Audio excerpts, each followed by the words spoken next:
호세아 9장 말씀입니다. 북왕국 이스라엘의 멸망을 예언하는 말씀입니다. 요즘같이 풍요로운 시대에 믿음을 지킨다는 것 쉽지 않습니다. 게을러지기 쉽고 안일해지기 쉽고, 이때에 또 심판이 있다, 회개하라 이런 말 하면 다 싫어해요. 노인정에 가서도 저희 할머님이 권사님이신데, 야, 지옥 간다는 말은 절대 하지 마라.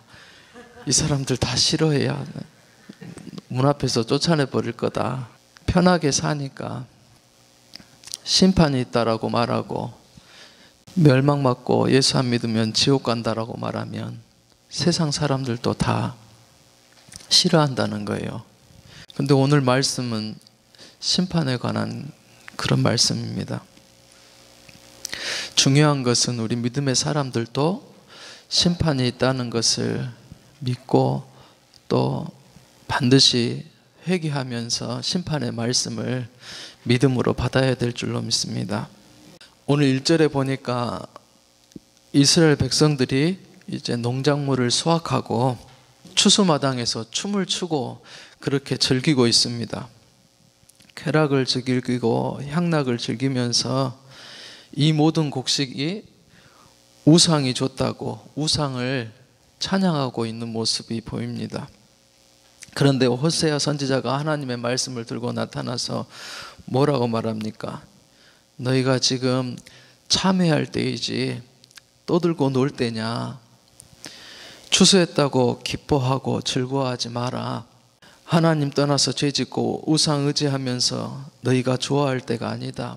추수 때처럼, 영혼의 추수 때처럼 심판날, 형벌의 날이 가까웠다라고 말하는 것입니다.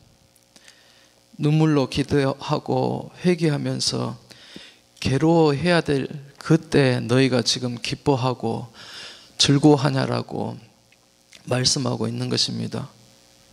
그래도 이스라엘 백성들은 당장 수확했으니까, 풍성한 포도주가 있으니까 그걸로 배부르고 만족하니까 다 된 줄 알지만은, 호세아 선지자는 또 말하죠. 금방 포도주와 곡식은 다 떨어지고 가난해질 것이다 라고 말하는 것입니다. 영혼도 궁핍해지고 만족도 없어질 것이다 라는 말씀입니다. 3절에는 하나님이 허락하지 않으니까 땅도 빼앗깁니다. 땅에서 하나님 주신 축복을 상실합니다. 그 자리를 빼앗겨 버려요. 예배의 자리 빠지고 하나님 섬기는 일 거부하고, 그리고 더 좋은 곳으로 피하죠. 이집트로, 아수르로 갔습니다. 그런데 거기 가보니까 어떻습니까? 좋아지려고 더 많은 이익을 취하려고 갔는데 노예 같은 고생이, 그런 생활이 또 기다리고 있습니다. 그리고 거기에서 우상의 음식을 먹으면서 살아갑니다. 4절 이하에 보니까 그 결과 부족한 음식을 먹고 자신들도 더럽혀졌다라고 말하죠. 그리고 하나님께 바치는 것을 잃어버립니다. 예배도 예물도 드리지 않고 살아갑니다. 하나님을 잊고 사니까 은총이 없죠. 보호가 없죠. 그리고 하나님 앞에 헌신하지 아니하고 물질을 드리지 않으니까 믿음도 자라나지 않습니다. 그래서 가시와 잡초가 자라나서 결국 저주가 되고 모든 재물을 다 빼앗기게 된다라고 말합니다. 예배하는 생활, 하나님 앞에 드리는 생활, 성도에게 예배가 곧돌아요. 예배가 은혜가 없다고 하고 만족이 없다고 하고 은혜를 못 받았다라고 말해요. 그리고 그 예배 안에 주시는 생명과 기쁨과 그 구원의 감격이 없어요. 그렇게 살아가면 결국에는 어떻게 됩니까? 다 포로가 됩니다. 지금은 잘 사는 것 같은데 나중에 되면 어떻게 되는 거예요? 결국은 안 되고 망한다는 그런 말씀입니다. 하나님의 백성은 뭘로 살아갑니까? 하나님 주시는 기쁨으로, 은혜로, 즐거움으로 살아가야 합니다. 그냥 눈앞에 보이는 이 어떤 물질의 배부름, 풍성함 이런 것이 아니라 하나님이 주시는 그 기쁨, 그 감격, 그 구원의 즐거움, 그리고 하나님의 임재하심, 또 말씀을 우리에게 먹여주시는 그런 생명의 양식, 이런 것을 먹으면서 주님 바라보면서 살 때 더 생명이 풍성해지고 삶이 윤택해질 줄로 믿습니다. 7절 이하에 보면 호세아가 이런 심판의 말씀을 전할 때 백성들의 반응이 보입니다. 거부하고 적대합니다. 예언자의 말을, 그 심판의 말 자체를 듣기 싫어합니다. 회개하라 말할 때도 싫어합니다. 그런데도 심판은 어떻습니까? 반드시 있는 것입니다. 오늘 심판의 메시지, 이 말씀을 듣고 우리는 어떻게 반응합니까? 나하고 상관없는 일이지, 귀 닫고 말씀을 받아들이지 않는 사람이 있을 수도 있습니다. 그런데 이 심판의 말씀도 내게 주시는 말씀으로 잘 받아야 합니다. 그리고 내 삶을 반드시 돌아보아야 합니다. 또 8절에 보면은 하나님 나라를 지키는 파수꾼을 세웠죠. 그런데 그 파수꾼의 소리도 무시해버립니다. 그리고 그 주신 사명, 임무를 다 안 하고 신분을 잊고 살아갑니다. 또 8절 하반절에 보니까 예언자에게 중호를 품었다라고 말합니다. 하나님 전에 원한을 품습니다. 원수를 맺습니다.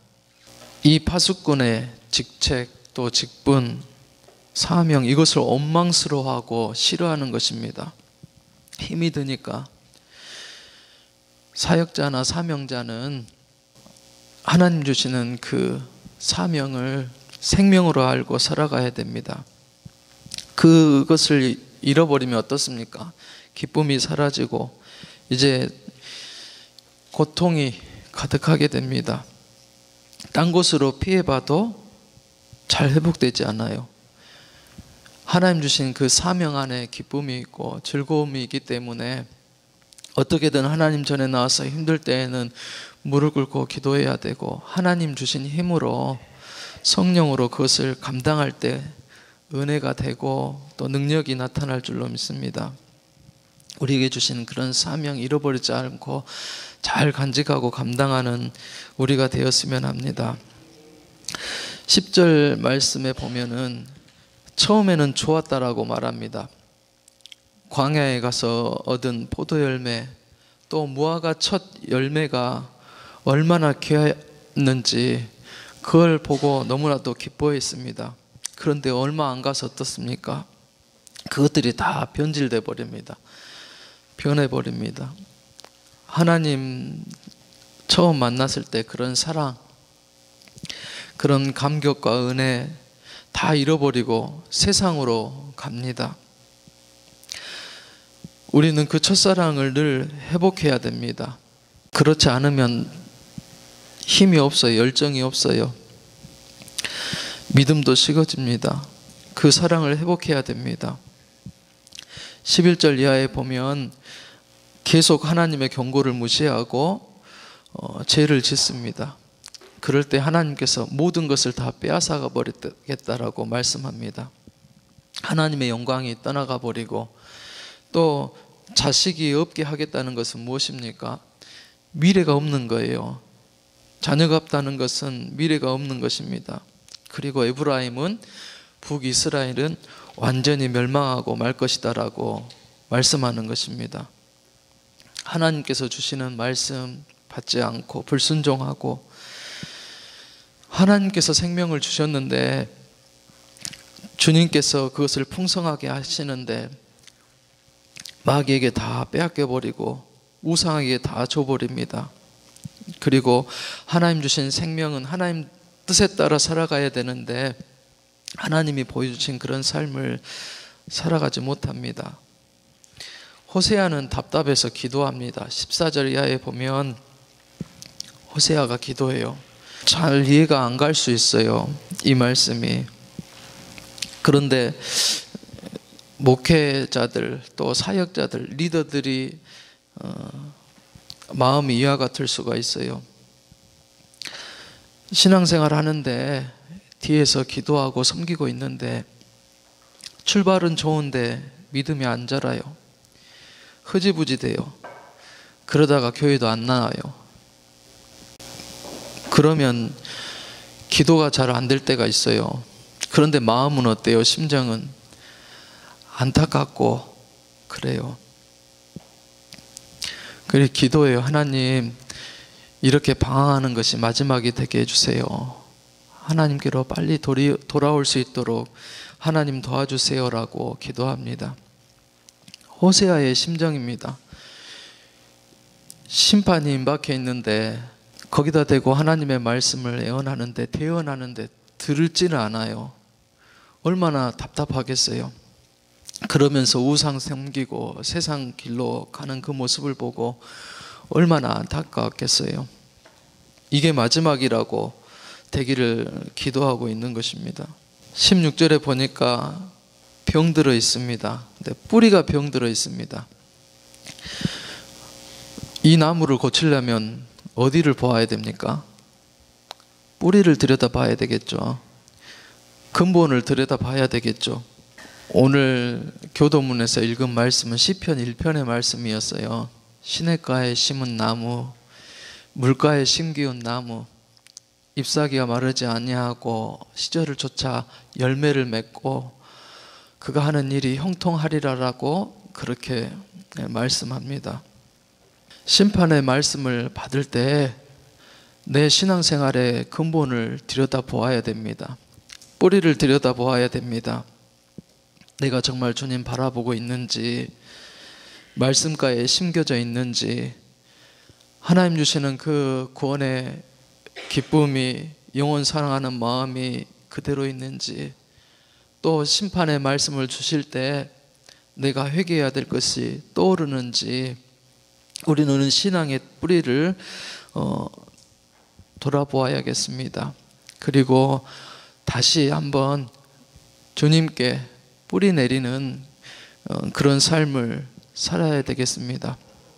성령께서 오셔야지만, 하나님이 임재해 주셔야지만, 또 함께 해 주실 때 우리 마음도 좋아지고 심령도 좋아지고 환경도 열리게 될 줄로 믿습니다. 하나님 심판의 말씀을 주실 때 나는 평안하니까, 나는 풍요롭고 풍성하니까가 아니라 정말 내 믿음의 뿌리, 근본, 신앙을 들여다보면서 살펴보아서 하나님 앞에 돌이키고 회개해야 될 것들 빨리 회개하고 하나님께 주시는 그 은혜 또 축복을 누리는 우리가 될 수 있기를 바랍니다. 시편 128편 3절에서 6절 말씀에 보면 내 집 내실에 있는 내 아내는 결실한 포도나무 같으며 내 상에 둘린 자식은 어린 감람나무 같으리로다 라고 그렇게 말씀합니다. 지금 우리에게 주신 여러 가지 은혜들, 축복들 다시 한번 돌아보고 내가 행여나 하나님 앞에 멀어져 있고 비틀어져 있지 않는지 다시 한번 기도할 때 회개하고 또 하나님께로 마음을 돌이키는 이 시간이 될 수 있기를 주님의 이름으로 소원합니다. 기도하시겠습니다.